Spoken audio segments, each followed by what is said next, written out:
এদিকে গতকালের এই বৈঠকের পর আজ কিন্তু প্রতিরক্ষা মন্ত্রীর সঙ্গে প্রধানমন্ত্রীর বৈঠক, সেটি অত্যন্ত গুরুত্বপূর্ণ এমনটাই কিন্তু মনে করা হচ্ছে। আজ প্রধানমন্ত্রী প্রতিরক্ষা মন্ত্রীর বৈঠক সকাল 11টায়। বৈঠকের সম্ভাবনা রয়েছে, প্রত্যাঘাতের নানান দিক নিয়ে আলোচনার সম্ভাবনা। ক্রমশ বাড়ছে ভারত পাকিস্তান উত্তেজনাকর পরিস্থিতি, যুদ্ধের পরিস্থিতি তৈরি হয়েছে যে কোনো মুহূর্তেই কিন্তু যুদ্ধজনক পরিস্থিতি। এবং সেক্ষেত্রে দাঁড়িয়ে গতকালই আমরা দেখেছি রাজনাথ সিং এর সঙ্গে বৈঠক chief of defence staff general Anil চৌহানের।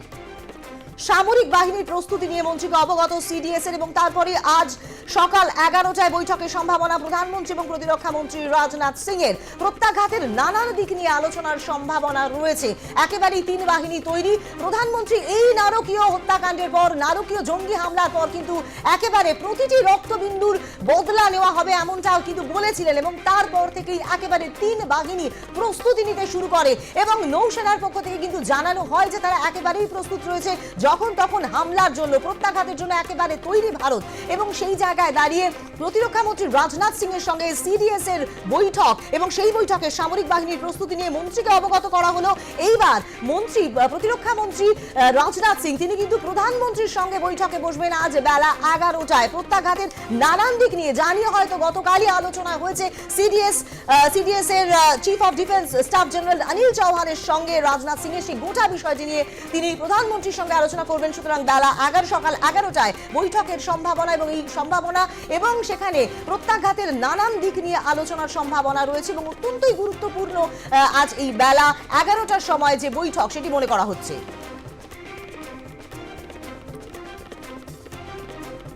ক্রমশই বাড়ছে ভারত পাকিস্তান উত্তেজনা। প্রতিরক্ষা মন্ত্রী রাজনাথ সিং এর সঙ্গে বৈঠক chief of defence staff general Anil চৌহানের। প্রধানমন্ত্রীর বার্তার পরেই তৈরি হচ্ছে তিন বাহিনী। মহড়া চলছে, নৌ, স্থল এবং জলপথে চলছে মহড়া। যুদ্ধের জন্য একেবারে তৈরি। সামরিক দিক থেকে পাকিস্তানের চাইতে অনেক দিক থেকে এগিয়ে রয়েছে, চতুর্থ স্থানে রয়েছে ভারতবর্ষ। সেই জায়গায় দাঁড়িয়ে পাকিস্তানের তরফে নানান রকম নির্লজ্জ হুমকি দেওয়া হচ্ছে একেবারে ভারতে তৈরি প্রত্যাঘাতের জন্য।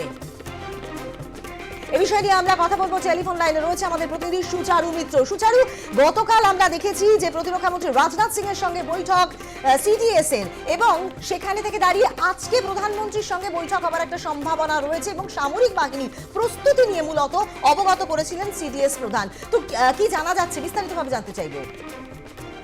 দেখো, পাকিস্তানের বিরুদ্ধে গুরুত্বপূর্ণ পদক্ষেপ নিতে গেলে ভারতবর্ষকে বিভিন্ন ধরনের ভাবনা চিন্তা এবং স্ট্র্যাটেজির মধ্যে চলতে হবে। তার মধ্যে অন্যতম দেশের প্রতিরক্ষা মন্ত্রী রাজনাথ সিং এবং তার সঙ্গে সিডিএস অর্থাৎ চিফ ডিফেন্স অফ স্টাফ, সেনার যিনি প্রধান কর্তা, তাকে নিয়ে গতকাল গভীর রাত পর্যন্ত বৈঠক।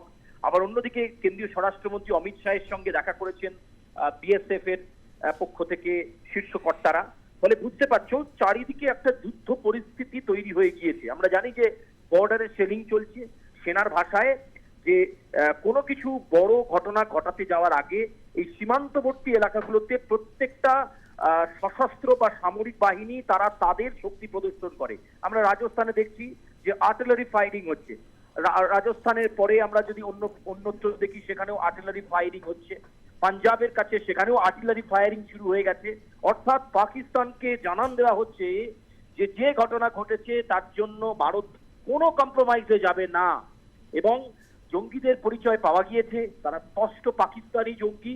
এবং এই পরিচয় পাওয়ার পর সমস্ত উদ্ভূত পরিস্থিতিতে ভারত চাইছে বর্ডারে তাদের শক্তি প্রদর্শন করার পাশাপাশি তাদের স্ট্র্যাটেজিক প্ল্যান তৈরি করে দেয়। দেখো, সিক্রেট প্ল্যান নিশ্চয়ই রয়েছে। এটা ঠিক যে সার্জিক্যাল স্ট্রাইক বা এয়ার স্ট্রাইক নয়, সরাসরি আইএসআই হেডকোয়ার্টারে হিট করাই এখন প্রধান লক্ষ্য ভারতের। ফলে সেটা কোন পথে হবে, কিভাবে ম্যানিপুলেশন হবে, এটা সবচেয়ে গুরুত্বপূর্ণ। আজকে 11টার সময় আবার বৈঠক রয়েছে। ফলে এই দফায় দফায় বৈঠক এটাই বোঝাচ্ছে যে 26 জন নিরাপরাধ মানুষ যারা ভূস্বর্গ কাশ্মীরের আনন্দ নিতে গিয়েছিলেন, যেখানে প্রচুর আবেগ ছিল, ভালোবাসা ছিল, তারা শুধুমাত্র কমিউনিটি যাচাই করে তাদেরকে ধরে ধরে গুলি করে মারা হলো। কাউকে তার স্ত্রীর সামনে, কাউকে তার মায়ের সামনে, কাউকে তার বোনের সামনে, ফ্যামিলির সামনে। ফলে গোটা বিষয়টা নিয়ে এই মুহূর্তে যে পরিস্থিতি রয়েছে সেটা অত্যন্ত উদ্বেগজনক। আজকের দুপুর 11টার এই বৈঠক অত্যন্ত গুরুত্বপূর্ণ। এবং আবারও তোমায় বলবো যে রিটালিয়েশন, পাকিস্তানও কিন্তু বুঝতে পারছে যা কিছু হতে পারে। ফলে অন্যান্য বর্ডারে পাকিস্তানও কিন্তু গুলিবর্ষণ শুরু করেছে। এটাকে বলে রিটালিয়েশন, অর্থাৎ ভারত যদি আক্রমণ করে, প্রত্যাঘাত করে, তারপর পাল্টা পাকিস্তান কি করবে সেটার জন্য তারা তাদের প্ল্যান অফ অ্যাকশন শুরু করেছে। ফলে এক্ষেত্রে খুব সুকল্পিত এবং পরিকল্পনা মাফিক প্ল্যান নিয়েই কিন্তু যেতে হবে। তোমার মনে থাকবে 72 ঘন্টা পেরিয়ে গেছে প্রধানমন্ত্রীর সেই বক্তব্য, যেখানে তিনি বলেছেন যে জঙ্গিদেরকে এমন শাস্তি দেওয়া হবে যে তারা কল্পনাও করতে পারবে না। ফলে এই মুহূর্তে সেটাই মুখ্য এবং গোটা ভারত প্রতিশোধের আগুনে ফুঁসছে। আমি বলি, দু একজন জঙ্গিকে ধরে কিন্তু এই যে ট্রুপস বা এই যে লস্করি তৈবা এই ধরনের সংগঠনকে কিন্তু কোনো মতেই মেরামত করা যাবে না। ফলে লস্করি তৈবার মতো উইংকে যদি শেষ করতে হয়, তাদের হেডকোয়ার্টারে আক্রমণ করতে হবে, যেখানে জঙ্গিরা আর্মড হচ্ছে, সশস্ত্র হচ্ছে, যেখানে জঙ্গিরা প্রশিক্ষণ পাচ্ছে, যেখানে জঙ্গিরা নৃশংসতা শিখছে, সেই হেডকোয়ার্টারকে উড়িয়ে দিতে হবে। ইসরায়েল বলছে পাশে রয়েছি, জার্মানি বলছে পাশে আছি, রাশিয়া বলছে পাশে আছি, তাহলে ভারতের আর কিসের জন্য অপেক্ষা করতে লাগবে? ফলে এক্ষেত্রে রাজনৈতিক বিশ্লেষকরা, প্রাক্তন সেনাকর্তারা বলছেন এটাই রাইট টাইম। এই সময় যদি নরেন্দ্র মোদী তার শক্তি প্রদর্শন করতে না পারেন, এই সময় পাকিস্তানের বিরুদ্ধে দৃষ্টান্তমূলক পদক্ষেপ যদি না করতে পারেন, তাহলে মোদী গভর্নমেন্টের ক্ষেত্রে আগামী বছরে কিন্তু কপালের দুর্ভাগ্য আছে। ফলে এক্ষেত্রে এই দফায় দফায় বৈঠকে মোদী সরকারের দুই সেনানী, একদিকে প্রতিরক্ষা মন্ত্রী রাজনাথ সিং, অন্যদিকে কেন্দ্রীয় স্বরাষ্ট্রমন্ত্রী, কেউ দেখা করছেন বিএসএফ এর ডিআইজির সঙ্গে, আবার কেউ বা মিট করছেন সিডিএস এর সঙ্গে, এবং সিডিএস এর সঙ্গে বুঝে নেওয়া হচ্ছে যে দেশের যে সীমান্তবর্তী এলাকাগুলো রয়েছে, পাকিস্তানের সঙ্গে যে সমস্ত জায়গায় আমরা বর্ডার শেয়ার করে নিই, সেই সমস্ত জায়গাতে সেনাবাহিনী কতটা প্রস্তুত, এয়ারফোর্স কতটা প্রস্তুত, পদাতিক বাহিনী যারা লড়বেন। দেখো, ভারতের কাছে অত্যাধুনিক MiG-17 রয়েছে, এছাড়াও আরো অন্যান্য যুদ্ধাস্ত্র রয়েছে। ফলে এইগুলোকে হাতিয়ার করে কতটা এগোনো যাবে, কারণ যে কোনো যুদ্ধের পরিস্থিতির আগে নিজেদের সামরিক ক্ষমতাটাকে যাচাই করে নেওয়া দরকার।